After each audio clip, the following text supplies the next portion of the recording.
personales. Y como les digo, ya voy a usarlo al antiguo, el bastoncito. Les voy a hablar un poco de lo que estamos haciendo en el laboratorio, principalmente enfocado a esto, a respuestas frente a cambios ambientales.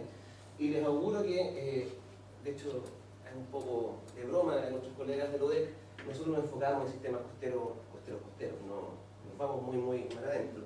Voy a partir con algunas cosas más o menos generales, asumiendo que no toda la audiencia está lo suficientemente familiarizada con microbiología marina, así que voy a contextualizar y voy a partir bien desde el principio con esta imagen que me imagino que todos conocen. No está al revés, es una lucha personal por poner el polo sur hacia arriba y que nos deje de aplastar el hemisferio norte, pero esta es una imagen que todos conocen, ¿no es cierto?, del planeta observado desde el espacio, y llama la atención súper fuerte la cantidad de agua que hay sobre la superficie. Y estos son datos que básicamente todos manejamos, ¿no? Cerca de un 70% de la superficie de la Tierra está cubierta por agua.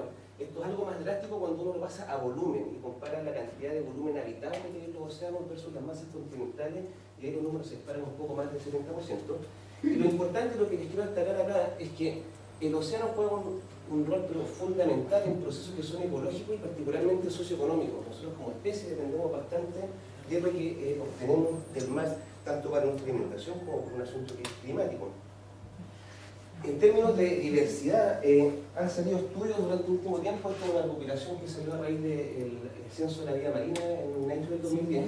Y se ha encontrado que, claro, el océano alberga cerca de, estimamos, 50% de las especies del planeta. Hay 34 o 36 filas de escritos de vida en el océano. Y hay bastantes puntos de diversidad bastante fuertes. Y los quiero llamar la atención principalmente sobre sistemas costeros que se han encontrado que son reservorios bastante altos de biodiversidad en el planeta. Ahora, esta biodiversidad tan gigantesca se sustenta en un hecho que no es menor, que tiene que ver con la productividad animal. Tiene que ver con quienes están realizando finalmente el ingreso de manera orgánica al sistema. Y esta es una imagen compuesta entre reconstrucciones colorimétricas de los continentes para analizar el verdor y análisis de superficie del océano como proxy de clorofila, las escalas que ven acá abajo. Y lo que se ve es que, y al hacer los análisis, la productividad primaria total del planeta está repartida cerca de un 50% entre lo que hacen las masas continentales y lo que hacen las masas de agua. Y eso no es menor, porque si uno considera que cerca de un 0,5% de la biomasa fotosintética total es la que está en los océanos, llama bastante la atención. La explicación para esta alta productividad, aún teniendo una baja biomasa, tiene que ver con las tasas de recambio que tienen los organismos que realizan esta productividad primaria en los océanos. Bastante debate hubo, y todavía hay, yo creo, respecto al número que aparece acá encima, pero finalmente es un 5% más, un 5% menos, por lo que luchan los terrestres por los marinos, pero dijémonos que un 50% más menos de la productividad o de la fijación de carbono a nivel global ocurre en los océanos. Entonces es realmente una fuente bastante grande de energía del planeta. Ahora, ¿quiénes son los responsables? Si yo les digo, piensen un poco qué es lo que vive en el océano, lo más probable es que sea este tipo de imágenes las que vengan a su mente, ¿no? Mamíferos, tortugas, peces, arrecifes de coral, como que eso es lo que normalmente uno tiende a pensar que es lo que más hay en el mar, en la columna de agua, cuando realmente la realidad es un poco más distinta, y es más parecida a esta caricatura que les muestro acá, donde se ve una cantidad gigantesca de pelotitas y bastoncitos y cosas en forma de espiral, y básicamente son microorganismos, que es lo que más hay en el agua de mar. Aquí les pongo simplemente un extracto de la literatura de las definiciones incluye virus, así que voy a hablar de entidades biológicas para no entrar ahí en la definición de si está vivo o no, pero entre 1 a 10 millones miles de millones de partículas virales en un ml de agua, es una unidad. Y de ahí vamos un poco disminuyendo en valores, pero siguen siendo bastante grandes, 10 millones de bacterias, miles de células fitoplanctónicas, miles de células zooplanctónicas en un ml de agua de mar. La próxima vez que se bañen, acuérdense que se están bañando en una sopita con esa cantidad de microorganismos por ahí. Y cuando uno hace un análisis un poco más detallado, más preciso si se quiere, lo que les muestro acá es un gráfico extraído de una revisión que hizo Pomeroy en el 2007, que tiene dos partes distintas. Una donde se cuenta la biomasa total presente en la columna de agua, separada entre metazoos y organismos unicelulares, y una donde se ve el área superficial. Y si ustedes se fijan y hacen simplemente una suma rápida de las cantidades, en biomasa, más de la mitad está por células que son unicelulares y que viven en la columna de agua. Y esto incluso es mucho más drástico cuando lo que consideramos es la superficie del organismo que está en contacto con el medio. Aquí es cerca representa un 75% de la superficie total que está en contacto con el medio, la que es atribuible a células microscópicas. Entonces, esto no es menor porque finalmente, debido a este tipo de características, que mucha gente habla, por ejemplo, de las bacterias como del estómago del océano, que están en contacto bastante grande con el medio en el que habitan. Ahora, estas células o estos organismos unicelulares que viven en la columna de agua, que normalmente conocemos con la definición de plancton, tienen un rango de tamaño que la verdad es bastante gigantesco. Esta es una adaptación de un paper de Finkel del 2010, donde nosotros agregamos algunos organismos que no estaban puestos, pero el rango es lo que quiero que se enfoquen. Pelagibacter o Nitrospiridium pueden llegar a tener 0,2 micrómetros de diámetro, versus organismos como Trichodesmium, que en su forma colonial puede llegar a los milímetros. Cuando uno ve esta diversidad de tamaños, se da cuenta que el asunto no es tan sencillo cuando uno quiere estudiar los microorganismos en el mar, porque no los puede poner todos en la misma bolsa para analizarlo. Ya por ahí, por el 78, se empezó a tratar de trabajar en una clasificación funcional de toda esta gama de tamaño, y finalmente Sigurd postuló una separación basada principalmente en el contenido celular que tiene cada una célula en términos de carbono, y se definieron tres grandes fracciones funcionales dentro del plancton en general. Un grupo de organismos más pequeños, entre 0,2 y 3 micras, y esto es más o menos artefactual, 5 micras, 2 micras, dependiendo de algunos parámetros, donde encontramos un componente fuertemente bacteriano, también de arquea. Pelagibacter es una de las bacterias más abundantes en la columna de agua. De hecho, la especie Pelagibacter ubiquo fue aislada, cultivo no hace muchos años atrás. Prochlorococcus y Senecococcus, de las picocianobacterias más abundantes en las masas de agua, que cumplen un rol fundamental en la fijación de carbono, y también organismos eucariontes como Triococcus tauri, que es el eucarionte fotosintético de vida libre más pequeño de toda la fecha, con cerca de 0,8 micrómetros de diámetro. Una fracción nanoplanctónica, que abarca organismos entre 3 y 20 micrómetros, donde encontramos cocoricoforios como Emiliania y algunos otros dinoflagelados, y alguna fracción un poco más grandota, donde está particularmente dominada por dinoflagelados de gran tamaño, y estas estructuras coloniales tipo Trichodesmium, que son denominadas microplancton. Entonces, de toda esta gran gama de tamaño, ustedes podrán comprender que si hacemos una comparación con algo un poco más concreto para uno, es como estar hablando de comparar peces o comparar grandes ciudades. En ese rango de tamaño nos movemos en microbiología marina, y nosotros en el laboratorio estamos principalmente enfocados en este grupo de acá, en los organismos fitoplanctónicos, principalmente en aquellos que hacen fotosíntesis. Ahora, la importancia del pico fitoplancton, principalmente el tipo enfocado en la parte fotosintética, ha tomado importancia, yo creo que en los últimos 10 años. Ya ha tenido un impacto no menor en lo que conocemos como la definición de las tramas tróficas, principalmente en sistemas costeros. Tradicionalmente, uno está acostumbrado, y es lo que uno enseña, ¿no?, que cuando hay alto aporte de hierro, un estatus alto de nutrientes y una estratificación débil en la columna de agua, el grupo de organismos que dominan son principalmente mayores a 5 micrómetros, o sea, nanoplancton y microplancton, principalmente dominados por organismos de tipo las diatomeas, que lo que genera finalmente es una trama trófica que es bastante direccional, con pocos pasos con los niveles superiores de la trama trófica, y que genera por hundimiento y por agregación de diatomeas un exporte y una sedimentación hacia las masas de océano profundo, un proceso que se conoce como la bomba biológica. Por el contrario, cuando uno entra en una situación donde hay una baja cantidad de nutrientes, baja cantidad de hierro y una alta estratificación, lo que se piensa es que domina el componente pico fitoplanctónico, con células menores a 5 micrómetros de diámetro, y esto genera que el camino que recorre el carbono orgánico fijado hasta los niveles superiores se vuelve, por así decirlo, un poco más tortuoso. Empiezan a aparecer más tejitas entre medio. El pico fitoplancton normalmente es predado por eucariontes heterótrofos que van transmitiendo la biomasa hacia niveles superiores. Además, estos mismos organismos producen una gran cantidad de carbono orgánico disuelto, que es utilizado por bacterias heterótrofas, un proceso conocido como el loop microbiano, y este loop genera un alto reciclaje de nutrientes. Este es el panorama al que normalmente uno está acostumbrado, pero investigaciones en los últimos 5 años están indicando que realmente no se produce un desplazamiento de los dos tipos de organismos. No es que las diatomeas, cuando aumentan en concentración o en abundancia en la columna de agua, desplazan completamente el pico fitoplancton.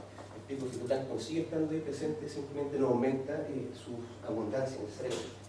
Ahora, esto también genera preguntas del estilo de qué pasa cuando tenemos este tipo de situaciones y algo remueve a las domenas del sistema. Y vamos a hablar un poco más en detalle en eso.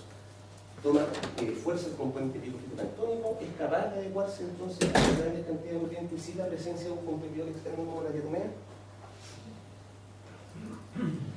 Nosotros, como les comenté, estamos enfocados principalmente en este grupo que consideramos que es un grupo de organismos de estudio prioritario, por algunas razones que les voy a dar, además de ser base de las tramas tróficas en sistemas marinos.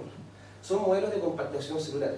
Son tan pequeños, pero tan pequeños, que en el caso, por ejemplo, de Astrococcus, en su estructura celular contiene un cloroplasto, una mitocondria y un aparato Golgi bastante pequeño. Todo eso súper compactado en una célula que les voy a mostrar después una representaciones tridimensionales. Entonces eso también vuelve un grupo bastante interesante. Lo que sabemos de ellos es súper poco, particularmente en qué factores están determinando su diversidad.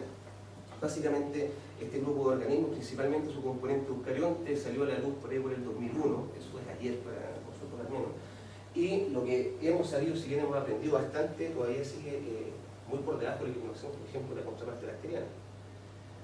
Y lo otro que es muy interesante es que sabemos muy poco del tipo de respuesta y el tipo de adaptaciones, ya sea genéticas o genómicas, que este tipo de organismos presentan frente a unos sistemas cambiantes.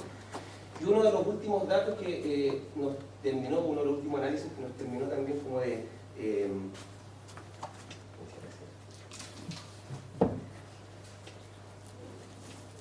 encantar con este tipo de organismos, un trabajo publicado hace poco por Especialismo, donde al final, básicamente haciendo análisis de imágenes satelitales de la superficie del océano, lograron separar, no me pregunten cómo porque no soy experto en análisis de imágenes satelitales, pero finalmente separan el tipo de luz que se devuelve en función del tamaño de las partículas. Y esto arrojó un dato que no es menor, que a diferencia del componente nanoplanctónico, o nanofitoplanctónico en este caso, y microfitoplanctónico, que son particularmente abundantes cerca de los márgenes continentales, el picofitoplancton es ubicuo. Está presente en grandes números en casi todas las masas de agua. ¿Eso es abundancia? Esto es abundancia, sí. Entonces, si uno se da cuenta que el picofitoplancton es súper abundante en el sistema oceánico, y además considera que los sistemas no están en estado estable, no están tranquilos, siempre están sometidos a cambios drásticos, ya sean cambios naturales, tormentas, erupciones volcánicas, o el nunca bien ponderado efecto antropogénico, es súper interesante tratar de ver cómo estos organismos podrían estar respondiendo o adaptándose a este tipo de perturbaciones. Y los voy a llevar un poco a esta zona de acá, a la parte de los efectos que nosotros mismos causamos sobre el planeta. Y les voy a mostrar esta imagen que extraída de un paper de Halpern del 2008, donde se analizó el efecto de las actividades antropogénicas sobre las masas de agua. Y la verdad es que el resultado de ese análisis es bastante perturbador. Si ustedes se fijan aquí en la leyenda de la figura y hacen el estimado más o menos grueso, cerca de un 40% de las masas oceánicas presentan altísimos niveles de impacto por actividades antropogénicas. Y esto se concentra principalmente en los márgenes continentales. ¿Por qué? Porque hay un asentamiento humano, no solamente se produce extracción de recursos, sino que a la vez se usa como fuente sumidera de desechos en muchos casos. Frente a este panorama, mucha gente dice que el cambio ya llegó, y que básicamente lo que hay que hacer es aprender lo más que podamos de ello, ver cómo los organismos se adaptan. A nosotros nos interesa particularmente ver qué es lo que está pasando. Si ustedes ven nuestra costa, tiene más o menos estos dos colores en este estudio. Tenemos un sistema costero que en muchas zonas está bastante perturbado. Ahora, las perturbaciones en sí, que es como la segunda parte de lo que hacemos nosotros en el laboratorio, son de repente medio difíciles de establecer. Uno necesita necesariamente para hablar de perturbaciones un punto de referencia. O sea, la perturbación existe cuando uno la compara con otra cosa. Y la perturbación puede ser natural, como les adelanté, o antropogénica, y el tipo de respuesta que genera es lo que nosotros estamos estudiando en el laboratorio. Esta respuesta puede ser de 4 tipos. En los casos menos comunes tenemos resistencia, y la composición comunitaria realmente no tiene ningún cambio. O sea, resiste perfectamente la perturbación. Hay otros casos donde se produce un cambio de la composición comunitaria, de qué tipo de organismos están y en qué abundancia, pero el sistema es capaz de volver a su composición original, fenómeno que se conoce como resiliencia y que ha sido muy estudiado en bacterias. Ahora, cuando el cambio se genera fuertemente, ahí hay dos salidas. O se produce una función alterada, y esto es crítico porque básicamente va a alterar los flujos de energía dentro del sistema, o mantenemos la misma función principalmente por redundancia, y esta redundancia puede ser ya sea porque habían otras especies capaces de realizar la misma función ecológica, o porque las especies tenían otras salidas, otros genes para ese cambio. Esta parte de acá, como les digo, es bastante compleja, hay que definir muy bien cuál es el tipo de reproducción, hay que tener muy buenos sitios de referencia para contrastar lo que uno está observando, y disectar esta cajita azul de acá a veces no es tan sencillo como las flechas que les estoy mostrando yo, porque además de la perturbación del sistema también tiene sus propias variaciones naturales, ¿no? Entonces, recapitulando un poco lo que les he contado, nosotros nos enfocamos principalmente en sistemas costeros, donde estamos viendo que ya sea por industria, por descarga o por uso del recurso, estamos ingresando una cantidad no menor de compuestos a la columna de agua, los que inevitablemente van a tener un efecto sobre la base de la trama trófica, en este caso los puntitos de color pequeños que vienen a representar el tipo fitoplancton, y esto efectivamente tiene un efecto o va a tener un efecto sobre el resto de la trama trófica. ¿Por qué esto es interesante? ¿O por qué al menos nosotros lo encontramos interesante? Bueno, en primer lugar, algo que nos gusta, ¿no? Esto es fuente de ciencia fundamental. ¿Quiénes son los que están ahí? ¿Cuántos son?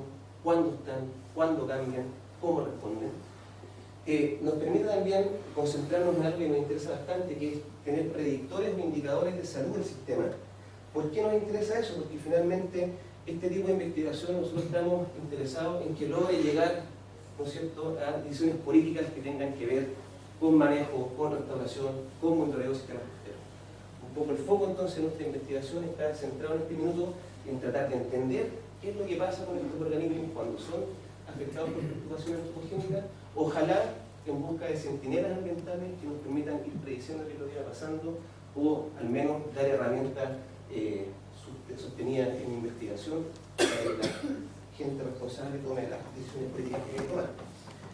Y en la presentación de hoy les voy a hablar de algo que nos toca bastante como país, ¿no? Que tiene que ver con el cobre. Me imagino que para todos está un poco en el inconsciente, ¿no? Esto de que Chile es un país minero, que el precio sube, baja, y eso es un efecto sobre la economía, pero les voy a mostrar esto que es un poco menos localista y más global. Este fue un estudio que salió el año 2009, por aquí en Apaltan, donde lo que hicieron fue medir deposición de cobre en aerosoles atmosféricos. Y en base a eso hicieron una reconstrucción de los niveles de cobre, o la deposición anual de cobre en la era preindustrial, que es este gráfico que ustedes ven acá, y cuál es el panorama que tenemos a hoy, en este caso ya con una razón de deposición anual, de deposición entre la era moderna y la era preindustrial. Y si ustedes se fijan, hay bastantes puntos bien rojos, quiere decir que están bastante perturbados, por lo cual la deposición de cobre es un problema que es atingente a nivel global y que va a tener efectos sobre estas comunidades. Nosotros tenemos un nivel de ese metal va a tener un efecto sin duda sobre este tipo de comunidades. Se han hecho algunos experimentos con estos aerosoles, simplemente cultivando masas de agua que no tienen organismos fitoplanctónicos frente a distintos tipos de aerosoles. Y el mensaje acá es simplemente que los aerosoles tienen un efecto. Lo que se está midiendo acá es concentración celular en el tiempo, y ustedes ven que Synechococcus, Prochlorococcus, que son estas dos picocinobacterias muy abundantes que les mencioné hace un rato atrás, presentan desviaciones de su crecimiento cuando uno compara el control. En algunos casos el crecimiento se ve inhibido, en otros casos el crecimiento se ve relativamente favorecido con respecto al control. Lo mismo ocurre con los picos eucariontes. Estas células eucariontes de pequeño tamaño que están en la columna de agua también presentan respuestas diferenciales dependiendo de dónde venga el tipo de aerosol. El punto es que no existen antecedentes detallados ni estudios a largo plazo sostenidos en sistemas perturbados por este metal que nos den idea de cómo están respondiendo estas comunidades, ni tampoco de los cambios de composición comunitaria que podrían generarse y que van a tener una repercusión en la estructura de sistemas tróficos. Tampoco tenemos análisis detallados del tipo de respuesta a estrés que genera este metal en este tipo de organismos, y en eso es lo que nos hemos estado concentrando principalmente en los últimos 2 años. Volviendo a esta imagen, creo que reconocerán esta zona, ¿no? O sea, nosotros no solamente somos un país productor de cobre, sino que también somos un país que está liberando bastante cobre a la zona costera. Y en ese contexto nosotros hemos escogido la zona de Chañaral como un laboratorio natural para estudiar este tipo de perturbaciones. Y aquí les voy a contar un poco la triste historia de Chañaral. Fíjense en esta imagen de acá. Esto es Chañaral en 1919. Pongan atención por favor a esta roca que está aquí. Esto es Chañaral hoy. Es la misma roca. La línea de costa llegaba hasta acá en 1920. Hoy día la línea de costa está como por acá. Y este es el responsable. Durante cerca, o sea, entre el 38 y el 75, producto de la actividad minera, se liberaron cerca de 150 millones de toneladas de relaves no tratados a la zona general, que es lo que causó básicamente la formación de esta playa de relave, una playa artificial. Chañaral está acá. Y si uno se mete un poco debajo del agua, esto es un poco más importante porque tenemos estimaciones como de que la zona de relave está llegando cerca de acá, es una extensión bastante gigante, de relave minero no tratado. La solución fue en algún minuto correr la descarga desde el río Salado a un punto un poco más al norte, en Caleta Parito. Y ahí, 10 kilómetros norte de Chañaral, en el 75, se vuelven a liberar otras 130 millones de toneladas de relave no tratado, que es lo que genera esta playa artificial que cuando uno va hacia Pan de Azúcar ve que es súper linda, una playa de arena blanca, fina, que no es arena, es relave. Entonces eso es bastante impactante. De hecho, hay gente que de repente se pone a acampar ahí encima y cuando nosotros pasamos mostrando, lo sacamos de inmediato porque están respirando material particulado súper fino y altamente cargado cobre. Finalmente lo que hay ahora es esto de acá, este es el canal Palito. Chañaral creo que es el primer pueblo que ganó una demanda medioambiental contra Codelco en América Latina, o sea, no contra Codelco, sino que en general una demanda medioambiental, y lograron algo bastante bueno para ellos, que fue que se le exigiera a la minera poner piscinas de decantación antes de liberar los residuos al canal Salado. Pero esto sigue teniendo una cantidad de cobre suelto disponible no menor, cerca de 200 o 250 microgramos de cobre por litro, es una tonelada y lo podemos mostrar rato después. Entonces, este es el panorama que tenemos en general, y lo interesante es que las concentraciones de cobre que uno mide están altas solo entre este punto y este punto. Y ahí es donde tenemos todavía algo que no logramos responder, si esta delimitación es producto de alguna característica oceanográfica que mantiene las cosas encerradas en estas dos zonas. Pero la verdad es que llevamos nosotros y otros grupos, ya cerca de 20 años, los grupos del profesor Castilla, del profesor Correa, haciendo mediciones de niveles de cobre en esta zona, contrastándola con la zona norte, donde está el Parque Nacional Pan de Azúcar. Eso es un poco irónico, ¿no? Al lado de este barrio medioambiental está el Parque Nacional Pan de Azúcar, pero Pan de Azúcar presenta niveles normales de concentración de cobre en su agua, y lo mismo en la zona hacia el sur. No los voy a aburrir con la historia completa, pero todos los estudios que se han hecho en esta zona indican que el único estresor diferencial entre áreas es el cobre, por lejos. Y les voy a mostrar algunos valores que hemos tenido nosotros. Entonces, en esta zona costera es donde nos hemos estado enfocando para tratar de entender cómo estas comunidades de organismos vivos fitoplanctónicos podrían estar respondiendo a estas perturbaciones, porque lo llamativo es que aún teniendo esa cantidad de cobre, uno va a esta zona y una cantidad de peces que no es menor, la cantidad de aves que comen peces es gigantesca, y de hecho en las mismas zonas intermareales uno encuentra algunas especies resistentes al cobre que básicamente dominaron la zona, pero están ahí. O sea, la vida sigue, haya o no haya esta cantidad gigantesca de cobre. ¿Qué es lo que hemos visto? Les presento nuestra embarcación. Nosotros la verdad es que salimos básicamente con lo que pillamos.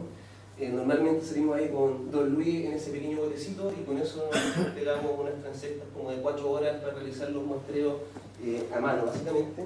Esperamos en el futuro tener algún tipo de embarcación un poco más adecuada. ¿Qué es lo que hacemos ahí? Bueno, aplicamos la batería de cosas más o menos tradicionales. Evidentemente hacemos algunos análisis de la columna de agua en términos de cómo está la temperatura, la salinidad, la clorofila, la fluorescencia, está estratificado o no. Y eso lo juntamos con análisis de metales, que lo realizamos con una botella especial que son completas de plástico. Evidentemente, si uno está trabajando con metales, no quiere agregarle metales con el sistema muestreo. Eso lo corremos en un SP masa y tenemos básicamente la gran mayoría de los metales determinados con mucha sensibilidad a la hora de tomar las muestras. Y a eso le sumamos, por un lado, determinaciones de abundancia de organismos fitoplanctónicos mediante citometría de flujo, aquí en colaboración con el Dr. Ulloa, y análisis de composición y dinámicas comunitarias principalmente basados en técnicas cultivo independientes.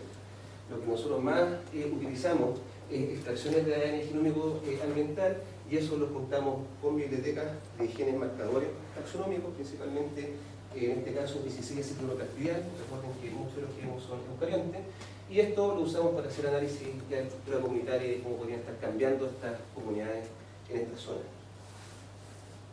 ¿Qué es lo que hemos visto? Aquí les muestro un resumen de datos desde agosto del 2010 hasta agosto del 2012. En este caso estamos contrastando Playa Blanca, una zona que se encuentra fuera de la impactada, y Cerro Castilla, que se encuentra dentro de la zona impactada. Y la selección de estos dos puntos es bastante importante, porque mostramos esta bahía, esta zona norte de esta bahía, y esta bahía de acá. Y fíjense en los niveles de cobre. Son consistentemente más altos en la zona impactada. No sabemos, como les digo, si esta barrera se debe a alguna característica oceanográfica de esta parte. De hecho, cuando uno navega por esa zona hacia la zona muestreo, esto es básicamente una montaña rusa, siempre se mueve mucho, y los pescadores, que saben bastante más que uno de lo que está ocurriendo ahí, siempre hablan del muro de agua frente a Cerro Castilla, lo algo que todavía no estamos ni cerca de lograr comprender. Y otros metales, en este caso les pongo el hierro, que normalmente son iguales, salvo para ese punto que se me escapa de la curva, normalmente son bastante iguales comparados con lo que es cobre. Y esto ocurre lo mismo si uno ve molibdeno, si uno ve cadmio, si uno ve vanadio, si uno ve cobalto. Esos tipos de metales están en los mismos niveles en ambas zonas, y el cobre se dispara cuando uno compara la zona impactada de la zona de referencia. Cuando fuimos a mirar la abundancia de organismos en estas dos zonas, por citometría de flujo, lo hicimos para el componente eucarionte, ¿no? Para el pico eucarionte que se ve en esta parte de acá cuando uno hace un plot de picoretina versus clorofila, y para el componente de cianobacterias, que lo más probable, y eso ha mostrado nuestros datos moleculares, que sea Cynipococus, además que lo muestra también sus características ópticas, que posee picoretina y clorofila. Las abundancias entre sitios no cambian, no hemos visto diferencia, no es que haya más en una zona que en la otra. En términos numéricos, cuando uno cuenta cuántos hay, normalmente son los mismos. Y de hecho, las curvas de abundancia dentro de los eucariontes y las bacterias fotosintéticas también son bastante similares. Ahora, lo que sí nos llamó la atención fueron los números absolutos. Hay una tendencia a que los pics que uno alcanza en esta zona sean un poco más altos que lo que normalmente se reporta para zonas costeras, principalmente en el caso, en algunas oportunidades con Cynipococus. Cuando fuimos en la composición, o sea, quiénes son los que están presentes en esta zona, ahí es donde comenzamos a ver diferencias. No le presten mucha atención a esta parte de acá, se las voy a explicar un poco después, pero concéntrense en estos gráficos. Estos gráficos son clústeres de similitud. O sea, lo que estamos viendo ahí es qué tanto se parecen los sitios entre ellos cuando uno analiza la abundancia de las distintas taxas que uno encuentra en cada zona. Hay dos nombres ahí raros, que son las dos enzimas de restricción que nosotros usamos para esta metodología. Usamos dos porque por coincidencia puede pasar que organismos den el mismo patrón sin necesariamente ser los mismos. Y si ustedes se fijan, las imágenes son bastante especulares, entonces nuestro antecedente, la verdad es que consideramos que es bastante consistente. Y lo primero que vimos es que, a diferencia de lo que nosotros pensábamos, lo que más marca variaciones en la composición taxonómica, que les va a sonar un poco obvio cuando se lo diga, es la estación del año. Por eso, si ustedes se fijan acá en el código de colores, enero del 2012 queda separado de agosto, que queda separado de octubre, que queda separado de enero del año siguiente, que queda separado de agosto del año siguiente. Hay una variación natural de las comunidades que están presentes en esa zona que es simplemente estacional. Y estos son los valores que vemos acá que dan soporte a estos grupos estadísticos. Lo interesante es que cuando uno compara entre épocas, o sea, dentro de las épocas del año, uno observa una separación entre sitio impactado y sitio control. Cuando quisimos ir un poco más en detalle y lo empezamos a relacionar con las abundancias sobrepuestas en este caso por los niveles de cobre, encontramos que claramente los grupos de acá se relacionan con los grupos de allá, esta zona central se relaciona con esta parte de nuestra análisis temporal, esta zona de acá se relaciona con esto de acá. Esto, en vez de solucionar un poco el problema, lo es más complejo porque estamos frente a un sitio que no solamente presenta variación estacional, sino que presenta variación interanual, que es lo que uno observa cuando compara entre eneros aquí o acá. Hicimos bibliotecas de clones, tratamos de hacer una identificación taxonómica de quiénes están presentes ahí. Y esto realmente no pretendo que miren esta parte de acá, sino que comparen simplemente estas dos gráficas de acá con estas dos gráficas de acá. Lo que tenemos aquí es abundancia de ribotipo en el tiempo y haciendo un promedio, se pueden mentalmente hacer un promedio entre las curvas. Octubre tiene un panorama que es distinto al de abril, eso se nota, y vemos algunas especies marcadoras de cada una de las épocas del año. Lo interesante es cuando uno realiza la comparación entre sitios nuevamente, para distintas fechas, y entre sitios donde se observa una diferencia. Fíjense, por ejemplo, que este verdecito acá, que corresponde a un crisófito que todavía no identificamos finamente, es súper distinto a lo que hay acá, donde dominan un poco más estos casinofisios. Entonces, cuando vamos achicándolo en escala de resolución, es donde empezamos a ver dónde se estaría manifestando la diferencia entre los sitios que estamos comparando. Es lo que les muestro acá. Fíjense, esto de aquí corresponde a esta época del año, a este muestreo en particular, esto de aquí corresponde a este muestreo en particular, y nuevamente los sitios impactados se separan de los sitios no impactados. Este dendrograma que pretende comparar las secuencias que estamos teniendo nosotros con lo que hay descrito, de nuevo, tampoco es para que vean qué es lo que hay, pero hemos sido capaces de encontrar representantes de la mayoría de las clases descritas para picofitoplancton en estas masas de agua. Y lo interesante es que hemos encontrado algunos tipos que están presentes solo en las zonas impactadas. Entonces, haciendo un poco de resumen, las abundancias son iguales, la cantidad de células por ml que hay presentes en ambos sitios son iguales, pero quienes están en la zona son distintos. Y esto es súper interesante porque nos estamos empezando a acercar a definir lo que andábamos buscando, que es tratar de ver si podemos encontrar organismos que sean marcadores de la salud del sistema, en este caso marcadores de perturbación por metal. Sí. ¿Qué es lo que viene ahora? Y en esto todavía estamos un poco entrampados porque estamos sellando las metodologías. Es ver qué es lo que están expresando estos organismos que les permite estar ahí. Sabemos que son organismos que dentro de cierto rango son distintos, pero lo que queremos ver es si las funciones que están expresando son distintas o no entre sí. Hay imágenes de respuesta a estrés expresado, hay imágenes de fotosintético expresado, qué es lo que está pasando, y eso es la parte siguiente de nuestro análisis en esa zona. Ahora, cuando nos empezamos a enfrentar a esto, nos dimos cuenta que el sistema era bastante complicado y no era tan manejable como nosotros pensábamos a priori antes de llegar allá. Por lo que empezamos a buscar salidas alternativas para tratar de desgranar un poco qué es lo que estaba ocurriendo con estas perturbaciones. Y hemos hecho aproximaciones en microcosmos que han resultado ser súper entretenidas.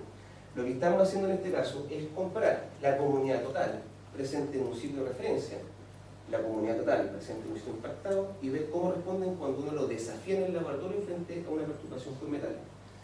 Les voy a mostrar el resultado de uno de los experimentos que hemos hecho. Lo que les muestro acá en la tabla es la comparación para varios parámetros entre el sitio de referencia y el sitio impactado, que es de donde colectamos las masas de agua iniciales para hacer los experimentos.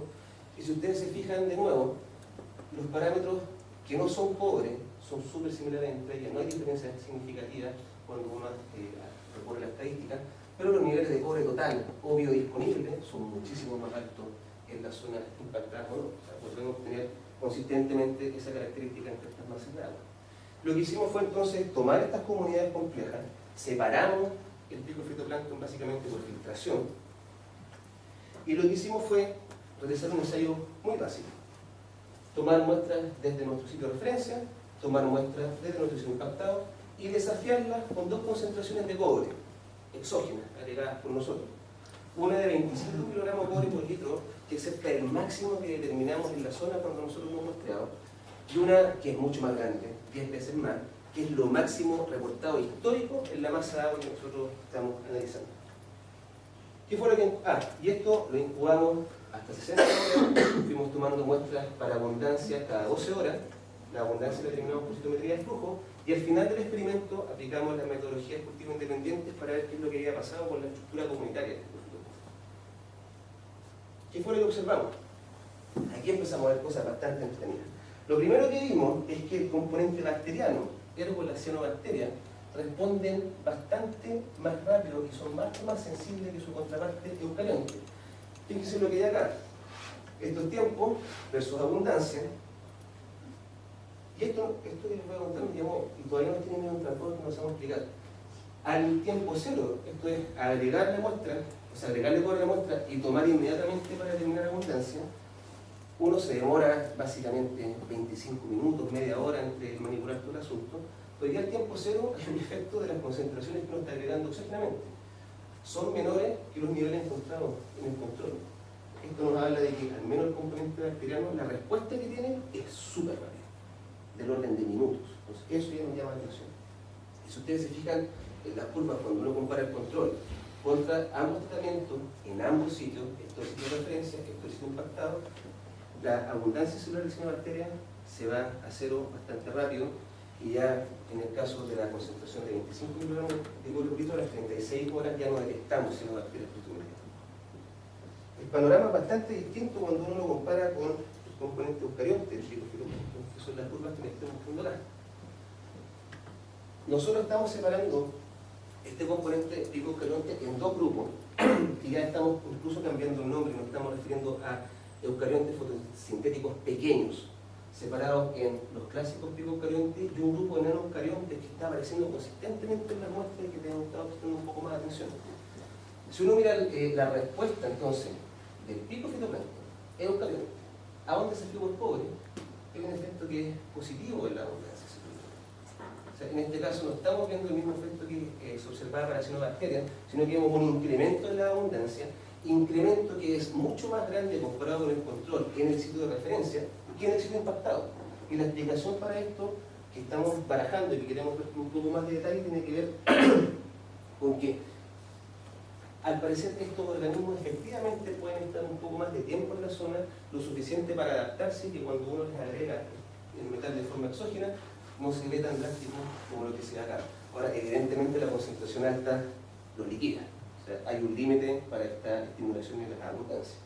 Entonces, esto a nosotros nos tiene bastante entretenido, porque si uno lo pasa a la ecología y uno ve un componente picofitoplanctónico que se perturba, claramente los eucariontes al parecer tienen muchas más herramientas para responder a estas perturbaciones que las bacterias, y esto tiene un contexto que es histórico al parecer y tiene que ver con la historia evolutiva de los organismos. Las bacterias se desarrollaron en un ambiente donde en el inicio del desarrollo no había mucho oxígeno, los metales estaban en otras condiciones de biodisponibilidad, no había mucho cobre, y cuando se produce la oxigenación del planeta, el cobre se disuelve desde la corteza, concomitante con la aparición de los eucariontes. Y cuando uno analiza los genomas, los eucariontes no tienen muchas proteínas para usar los metales, sino más bien resisten a los metales, versus los eucariontes, que tienen una cantidad de metaloproteínas que es gigantesca. Y esa característica genómica, al parecer, es lo que estaría explicando esta capacidad, en el fondo, de ya no el metal o la perturbación como algo malo, sino que en este caso como un nutriente, que es lo que estamos intentando dar la vuelta. O sea, ya altos niveles de cobre no necesariamente van a significar algo, entre comillas, malo, sino que hay muchos organismos a los cuales les puede favorecer en su crecimiento. Dale, dale. ¿Y no puede haber un efecto también de todos los nutrientes o nitrato, amonio y vitaminas variadas en el momento en que, porque eso está todo mezclado, ¿tienes fraccionado cuando hacen el experimento? No, nosotros fraccionamos cuando hacemos el experimento. Antes. Ah, ya, o sea, solo ahí hay el potencial, nada más Nunca uno puede descartar sí, no. del todo que no vaya este fenómeno, no se vaya a ver, por ejemplo, que claro, removimos los depredadores. Sí, eso puede ocurrir, pero para tratar de salvar ese punto es lo que les voy a mostrar después. Entonces, un poco recapitulando, nos estamos moviendo desde unas preguntas ambientales súper grandes que nos dimos cuenta que tenían mucha más variabilidad de lo que necesariamente podíamos explicar. Pasamos a nivel un poco más bajo de complejidad, microcosmos, donde uno tiene algunos parámetros más controlados. Perdón, me distraje con su pregunta. ¿Qué fue lo que pasó cuando fuimos a ver quiénes estaban presentes en las distintas masas de agua después del experimento? Y aquí el asunto se empieza a poner un poco más entretenido. Simplemente fíjense en las barritas uno las puede, lo que tenemos acá es tamaño del fermento, no es muy importante para lo que les voy a decir, lo que es importante es esto, que es la abundancia relativa. Cada una de estas barritas es una entidad taxonómica que nosotros podemos identificar cuando hacemos una biblioteca de clones. Y lo que hemos estado viendo es que, ya sean sitios no impactados o en sitios impactados, al final de la perturbación uno tiene organismos que son dominantes. El mismo tipo de organismo en ambos tratamientos. Cuando uno hace un poco de análisis de similitud con este tipo de aproximaciones, lo que ve es algo como esto. Cada uno de los puntos en este caso es una muestra completa, que nosotros extrajimos el DNA al final del experimento y analizamos la composición comunitaria. Y después comparamos los tratamientos entre ellos. Y lo que estamos viendo es que, fíjese acá arriba, este es el sitio que no estaba impactado, que no había visto cobre nunca a los niveles que nosotros estábamos poniendo. Y arma un grupo con un alto nivel de similitud, justamente con las muestras que estaban presentes en la zona impactada. Y nosotros este tipo de comportamiento lo habíamos visto ya con anterioridad en bacterias epilíticas que viven también en esta zona, pero sobre la superficie de la roca. Y al parecer, o por lo menos lo que nosotros creemos que puede estar ocurriendo, es que al menos en este tipo de perturbación el cambio taxonómico en conclusión es direccional, lo que nos podría dar un poco más de sustento a la hora de definir centinelas ambientales para perturbación por cobre en este caso. Que esto es la rama que se muestra allá arriba. Claro, el microcosmos, si bien reduce la complejidad del sistema, tiene los problemas, por ejemplo, que mencionaba Natalie recién, que uno puede estar removiendo algunas cosas en esto de buscar la simpleza que puedan ser incluso más importantes que el metal que nos está llegando. Por lo tanto, hemos decidido bajar incluso un nivel más de complejidad y empezar a hacer trabajo con organismos modelos.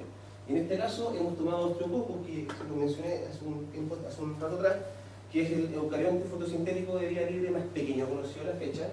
Tiene cerca de 8.000 genes, su genoma está secuenciado, hay 3 genomas de Osteococcus ya de distintas cepas de Osteococcus secuenciados.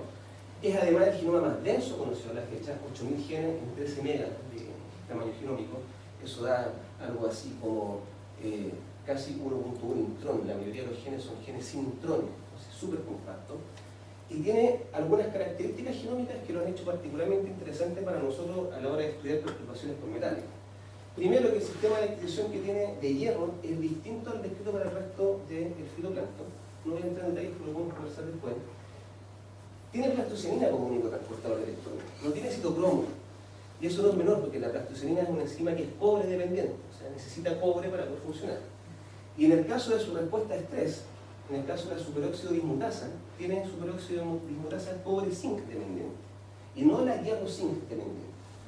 Todas estas características genómicas que han salido finalmente de comparaciones del genoma de Osteococcus nos hacen pensar, no solo a nosotros, sino que a varios autores más, que este organismo tiene un uso obligado de cobre, por lo tanto será un excelente modelo de estudio para el tipo de aproximaciones que nosotros estamos estudiando. Y les voy a mostrar dos resultados que son bastante recientes de lo que hemos estado obteniendo cuando trabajamos con Osteococcus como modelo de estudio de perturbación de cobre. Lo primero que hicimos fue algo bastante grueso que no estaba hecho, que lo necesitábamos como base para poder entender la respuesta de Osteococcus, que era tener alguna idea de hasta cuánto es capaz de tolerar en un medio cultivo. No gastamos una enormidad de tiempo en definir el medio de cultivo apropiado, porque había medios que probábamos, le agregábamos el cobre y el cobre lo quilaba, los mismos componentes del medio cultivo, por lo tanto el nivel efectivo del cobre era muy bajo. Estuvimos comparando si era mejor usarlo con agua para estéril, usarlo con agua de mar artificial. Al final, al menos de ese experimento, lo definimos en un medio clásico para cultivo de fitoplancton, un camelio. Cambiamos la forma de agregar el fosfato, porque el medio original viene con un quelante, que nos quelaba todo el cobre en la muestra, y agregamos el medio cultivo no tiene metales extra. Nosotros le agregamos el cobre en forma exógena. Establecimos el inicio de los experimentos con los mismos niveles de células para asegurarnos que ahí no teníamos un efecto donde estábamos introduciendo un solo ruido, y incubamos por 96 horas y determinamos fluorescencia y hicimos conteo de células para determinar la abundancia. ¿Qué fue lo que obtuvimos? Le muestro ahí la curva control y algo que estábamos viendo un poco también en el ambiente. Hay algunas concentraciones de cobre, las más bajas, que estimulan un poco más el crecimiento. Estos datos no son, la diferencia no son significativas en todo caso, pero al menos nos generan un efecto negativo que sí lo generan 5 microgramos de cobre por litro. Sabemos que las cianobacterias las diezman. En este caso tenemos crecimiento incluso de concentraciones más altas, y evidentemente ya cuando nos vamos muy por sobre la cantidad de cobre, el crecimiento disminuye. Con esto logramos determinar un parámetro toxicológico que es mínimo a la hora de hacer este tipo de análisis en un laboratorio, que es la S50. ¿Qué cantidad de cobre aniquila a la mitad de las células presentes? Y nos encontramos con que Streptococcus tiene un 26,24, 25 microgramos de cobre por litro, la S50 de Streptococcus.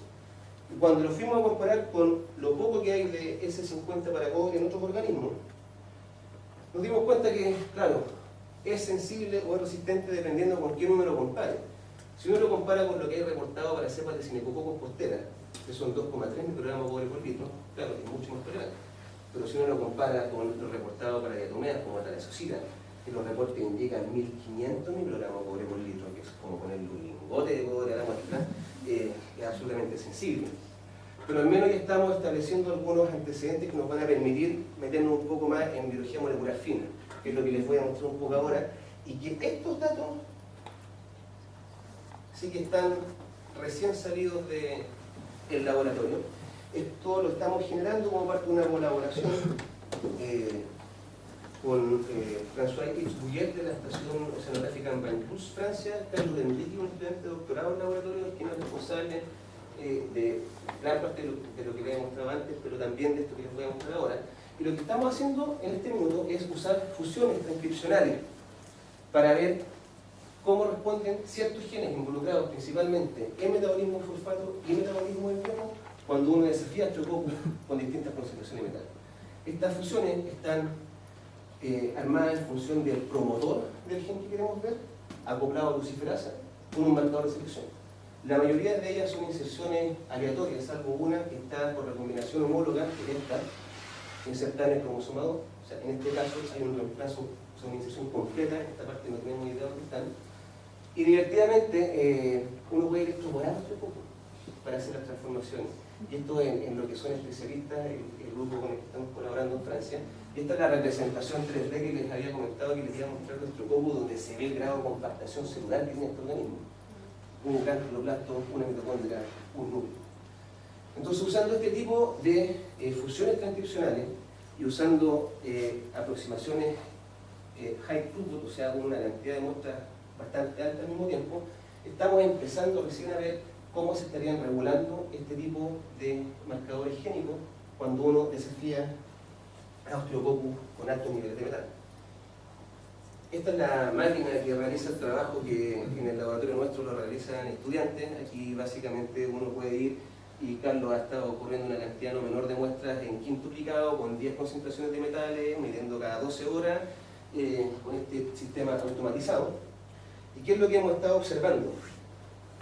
Este tipo de respuesta.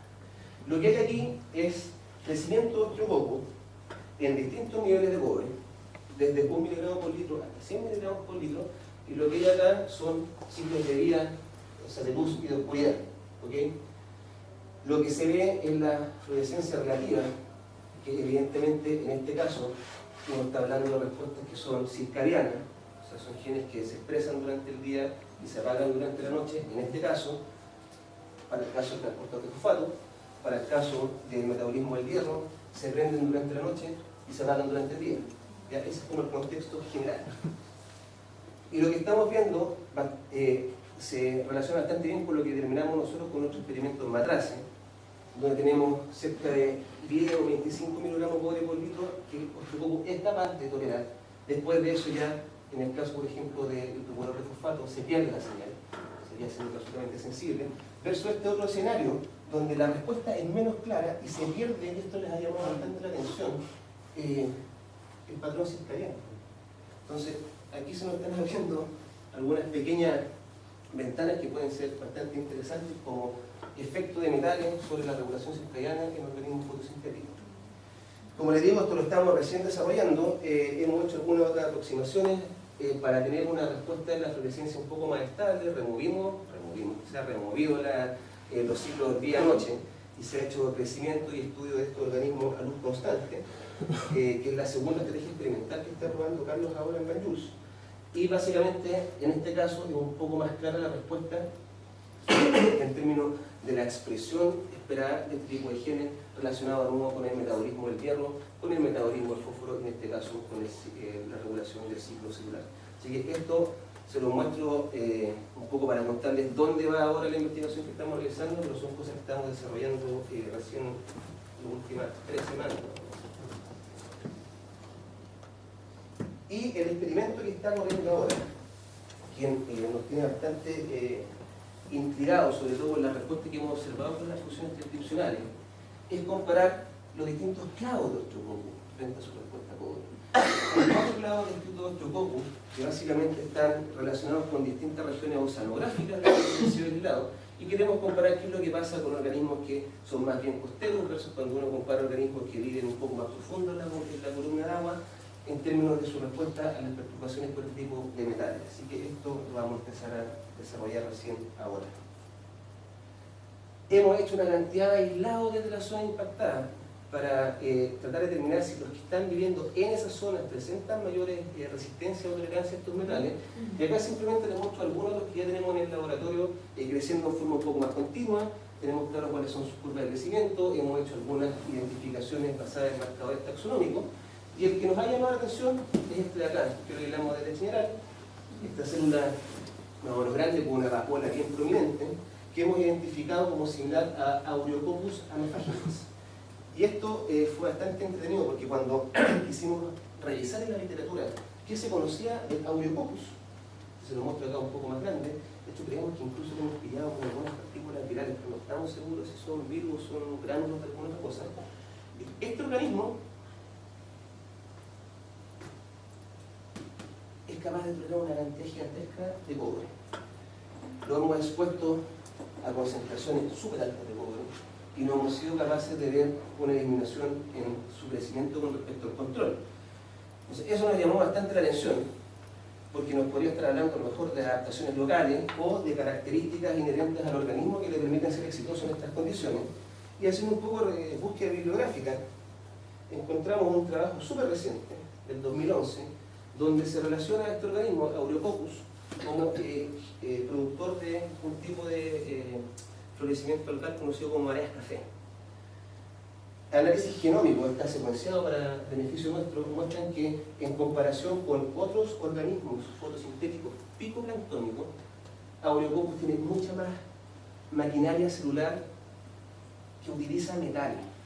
Entonces, el panorama que podría estar ocurriendo acá en este tipo de organismos es que probablemente frente a una perturbación por metal, la contraparte bacteriana del pico fitoplancton Cinepococcus se vería bastante disminuida por efecto metal, y esto tendría la oportunidad entonces de aumentar su abundancia y generar este tipo de florecimiento.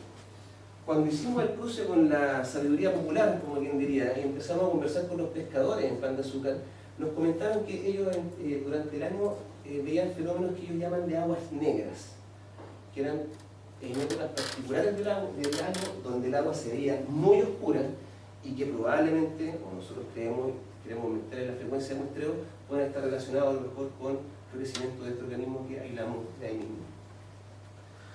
Entonces también estamos avanzando un poco con organismos aislados desde la zona.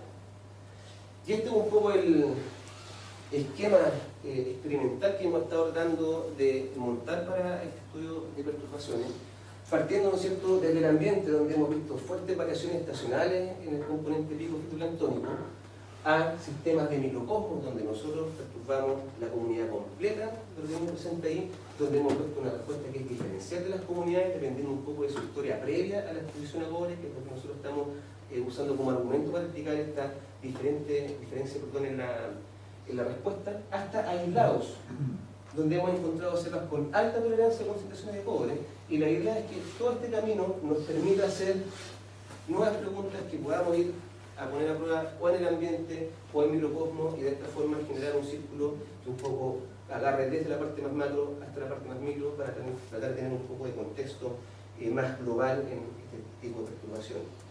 Y lo que vamos a hacer ahora, si es que todo resulta bien, es salirnos un poco del localismo en general como laboratorio de estudio, y estamos trabajando en una propuesta en la que queremos incluir otras zonas que sabemos que están históricamente perturbadas en Chile, como Ventana, como frente al Teniente, como Huasco, que es una zona que está empezando a ser perturbada, y tratar de ver si observamos algunos patrones similares a los que estamos viendo en la zona general. Y hacia dónde queremos llevar ya esto para tratar de poner un poco un broche de oro. a este tipo de cosas. Y aquí de nuevo la colaboración con el doctor Ulloa es fundamental para este tipo de aproximaciones. Lo que queremos empezar a hacer es analizar ya en los experimentos comunitarios aquellos grupos de organismos que se vuelven más abundantes, usar el citómetro de flujo de alta resolución que permite separar las partículas en función de sus propiedades ópticas y hacer ya análisis separados de grupos celulares distintos.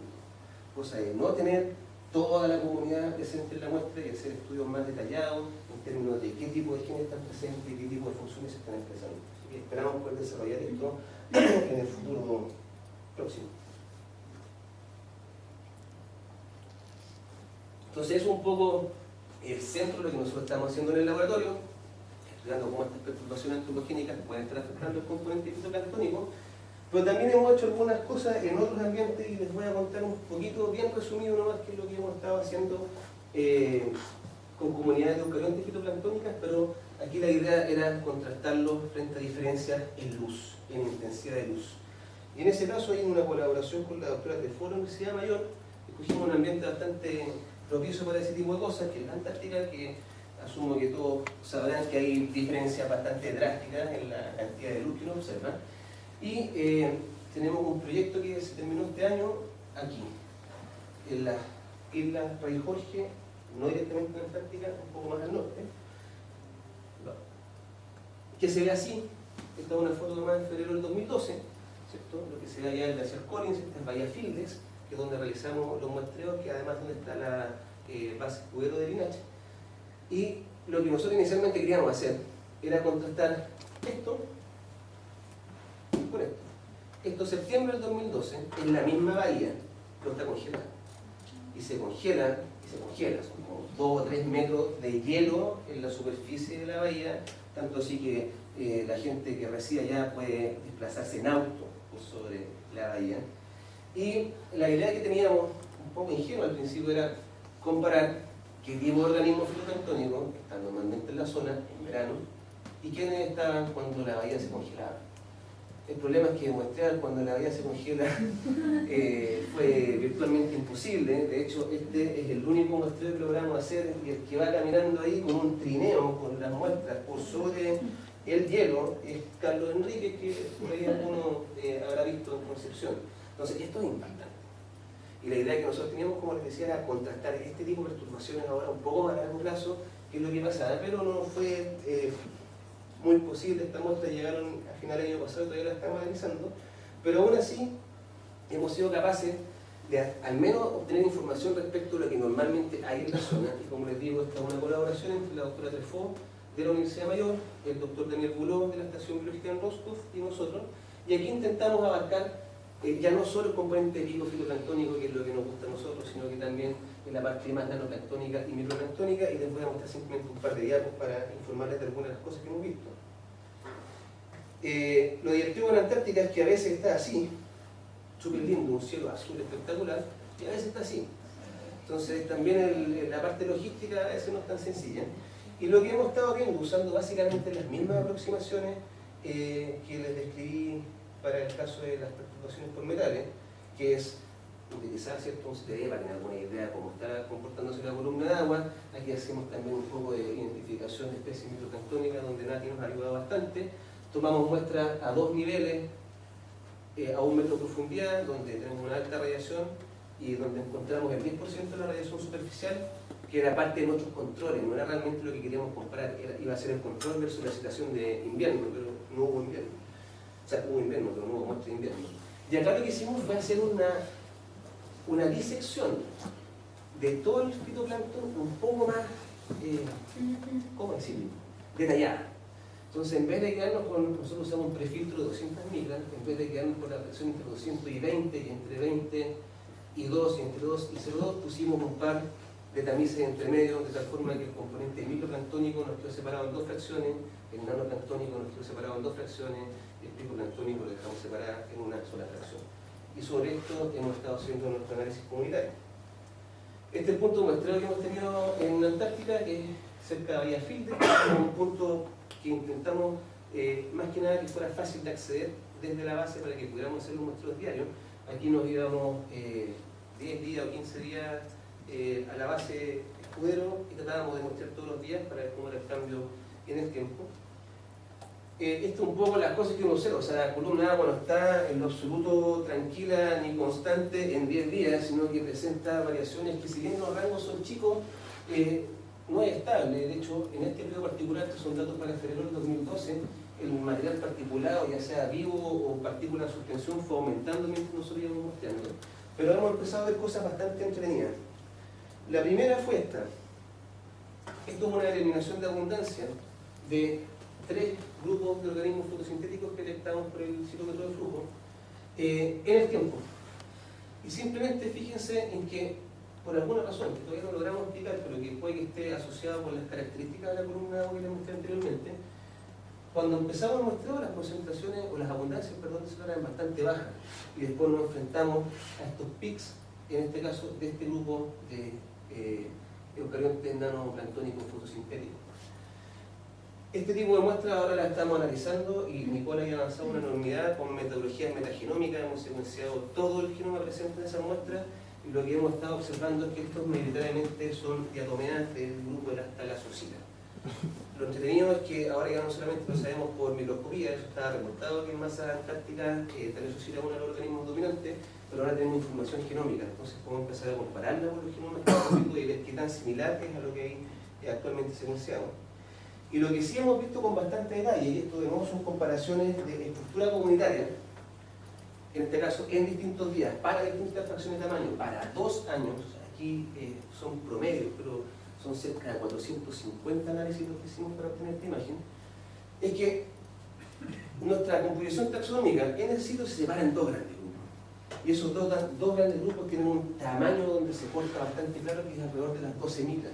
Entonces, conceptualmente ha sido re entretenido porque esta separación planteada en función de la cantidad de carbono en nanoplancton, picoplancton y microplancton, en términos taxonómicos no fue tan evidente. Nosotros inicialmente pensábamos que lo íbamos a ver mucho más evidente y lo que estamos viendo es que la fracción nano tiene una similitud un poco dual, por decirlo un poco más coloquialmente. La fracción nanoplanctónica más pequeña tiende a parecerse más en composición taxonómica a su contraparte picoplanctónica, mientras que la fracción nanoplanctónica más grande tiende a tener una similitud mayor con la fracción microplanctónica. Además, nos dimos cuenta que las fracciones de menor tamaño son mucho más variables en el tiempo, entre estaciones, que las de tamaño más grande, que son más o menos las mismas especies detectadas en las 3 campañas que hemos hecho. Para terminar nomás, siempre queda la duda de qué tan representativo es el punto que uno está escogiendo dentro de un espacio en términos de homogeneidad.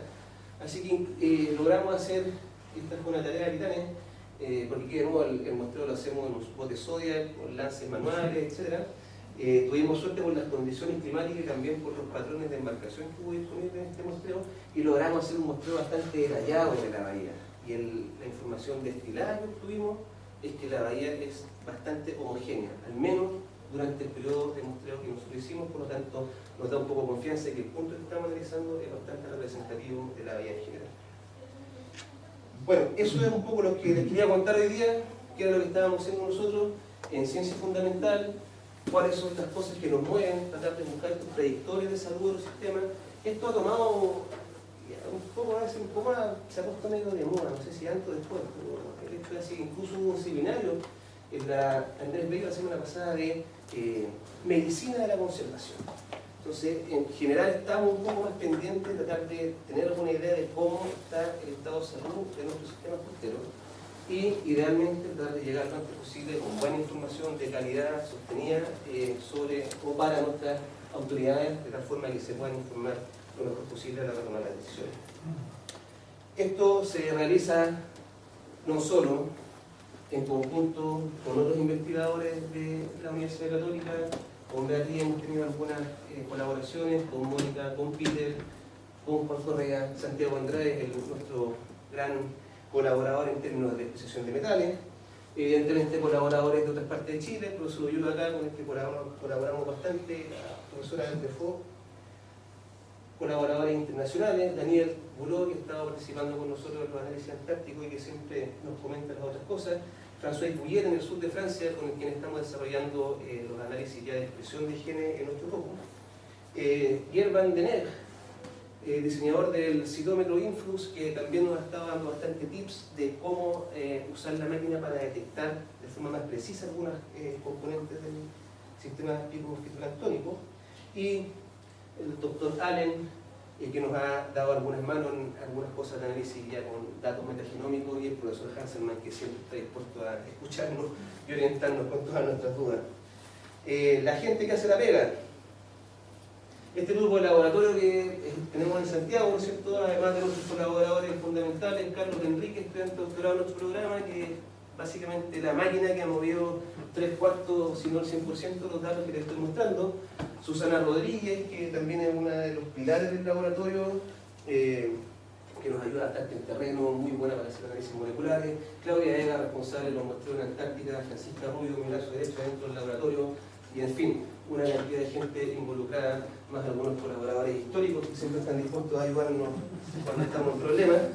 Y con ellos la verdad es que hemos generado una suerte de trama trófica también, de relaciones interpersonales, donde cada uno alimenta al otro y entre todos vamos creciendo y avanzando un poco más en este tipo de aproximación. Muchas gracias.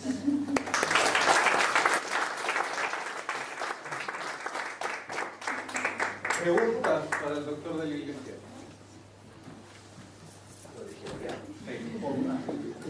Los experimentos que están haciendo en Francia con de transcripción, ¿están usando la especie de allá o llevaron aislados de aquí? No, partimos con... O sea, íbamos a usar aislados de allá, de acá, pero tuvimos un problema con el envío. Sí, ahí aprendimos que las placas de PCR con tapa plana no funcionan muy bien para mandar cosas para afuera y mejor usarlos bonitos. Así que estamos usando la cepa Streptococcus, la OTPH95, que es la que el grupo de François Ives ha estado usando consistentemente, pero la idea, y estamos preparando un segundo envío de aislado de acá para intentar hacer este mismo tipo de aproximación. Ahí la gracia es que, claro, esa que tienen ellos está súper bien seteada para las transformaciones. No sé cómo nos irá a ir a tratar de electroborar un Aureococcus o alguna otra cosa por el estilo, pero era el plan. Si los eucariontes pueden estar tomando este cobre, ¿qué tan posible hacer como mediciones de cuánto queda como en el medio? Pensando en cadena trófica, en bioacumulación del cobre y también como opción de bioremediación, usando algunas especies que lo puedan capturar. Sí, eso lo estamos desarrollando con Santiago Andrade en la Católica, haciendo experimentos básicamente todavía en cultivo, pero tratando de ver si tenemos capacidad de medir cobre en las células. Entonces lo que estamos haciendo es realizar el experimento, después filtrar el agua, colectar la biomasa y hacer determinaciones de cobre a 3 niveles: en el agua que queda, en lo que está débilmente adherido a la célula, que lo soltamos con EDTA, y en lo que está dentro de la célula. La metodología la tenemos armada y funciona, pero no la hemos logrado llevar del laboratorio todavía al ambiente. Nos gastamos un semestre haciendo los seteos, pero ya lo tenemos ahí más o menos andando. Porque eso también sería súper entretenido de dónde queda el cobre. ¿Queda por fuera? ¿Queda adentro? ¿Qué parte queda? Pero sí, eso sería interesante poder hacerlo en el ambiente.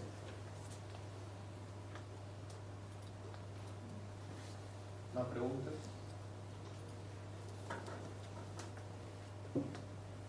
Pero todo claro. Todo clarísimo. Mucha información. Rodrigo, tú hablaste en Cinecococcus como representante bacteriano, pero ¿tienes datos de otras bacterias? No es tu compartimento de estudio, pero de otros datos en esa zona de general con respecto al cobre. Que no sea de bacterias, o sea, que no sea de microorganismos. Sí, hay una cantidad de información no menor en macroorganismos, principalmente en el intermareal, organismos bentónicos. Y ahí yo no se lo mostré como para no alargar más la presentación, pero es súper drástico. O sea, tú puedes ir caminando de norte a sur por la costa, estás pasando por Pan de Azúcar, hay una diversidad gigantesca, hay lesonias, porfiras, citosífonos, lo que se te ocurra en el grupo de las algas sobre el intermareal, además de herbívoros, locos, hay harta vida. Y cuando entras, cruzas Cerro Castilla, que es la barrera que les comentaba, y entras en la zona impactada, es básicamente como entrar a Mordor, no hay nada. O sea, la roca está desnuda, por ahí alguna especie resistente, particularmente citosífono, vitorina, que va bien en el intermareal, pero el resto desaparece. y a medida que te vas alejando un poco más hacia el sur, vuelve después de nuevo a subir la diversidad de especies, tanto algas como invertebrados intermareales. O sea, eso está así. Si nosotros un poco lo que quisimos hacer es ver qué estaba pasando cuando te mueves un poco más allá y tienes la columna de agua. No nos hemos querido ni meter en los sedimentos todavía. Ese ya es otro cuento, aparte que los sedimentos como esto tienden a precipitar, el sedimento tiene incluso más concentración de cobre que lo que es la columna de agua.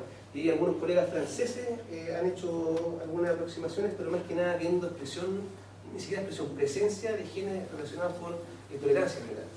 Y ahí, claro, también se ve que aumenta la abundancia de genes de respuesta, principalmente de bombas tipo patereasa. En la zona impactada son mucho más abundantes cuando uno las mide por QPCR, claro, en contraste con la zona de los bordes. Entonces, hay bastantes antecedentes distintos a los nuestros, o los que les mostré yo ahora, que indican esta zona como laboratorio. El problema es que la columna de agua se mueve. El sedimento está más o menos quieto, el intermareal también está más o menos quieto, pero la otra cosa se está moviendo. Entonces, cuánto tiempo se quedan efectivamente las comunidades en esa zona es algo que nos preocupa bastante y que no sabemos explicar. Incluimos sitios de referencia al sur, pensando en que a lo mejor si la masa de agua pasaba por Chañaral, cuando llegaba Pan de Azúcar nosotros la muestreamos, ya venía improntada, por así decirlo, con la zona impactada. Entonces esa es la parte que como yo tiene más complicada. Bueno, vamos a última pregunta. Una pregunta en particular, la bahía Fielder, con respecto a la Antártica, yo he leído, escuchado también que está como bien contaminada porque hay mucho tránsito por ese lugar. Entonces, no sé si ustedes han observado algún cambio, si tienen datos de años anteriores y han podido observar. Nosotros lo que tenemos son algunos datos de algunos metales. O sea, de partida tienen toda la razón. Lejos es mejor, o sea, vista de ser el mejor lugar para tratar de tener una idea como de la Antártica natural. Porque efectivamente, entre las bases que hay, el tránsito turista, científico, de hecho caminar por el borde es un poco perturbante, ¿no es cierto? Una cantidad de basura gigantesca acumulada, ordenada y todo, pero está ahí. Lixivian agua cuando se produce el deshielo, que tú la miras y va arrastrando evidentemente aceite. No sé si desde ese punto de vista no hay buenas o malas opciones, pero yo no creo que sea representante de... nosotros no hemos medido particularmente lo que tú me preguntas porque no tenemos un sitio de contraparte, que finalmente es lo que uno necesita para tratar de poner en contexto efectos de perturbaciones. Pero de que Fielder está perturbado, yo creo que sí. De hecho hay bastante estudios, no sé si bastante, pero al menos hay algunos estudios que muestran cantidad de cosas que prefiero no importar. Bueno, lo invito entonces al café, si tienen más preguntas, y le agradecemos de nuevo.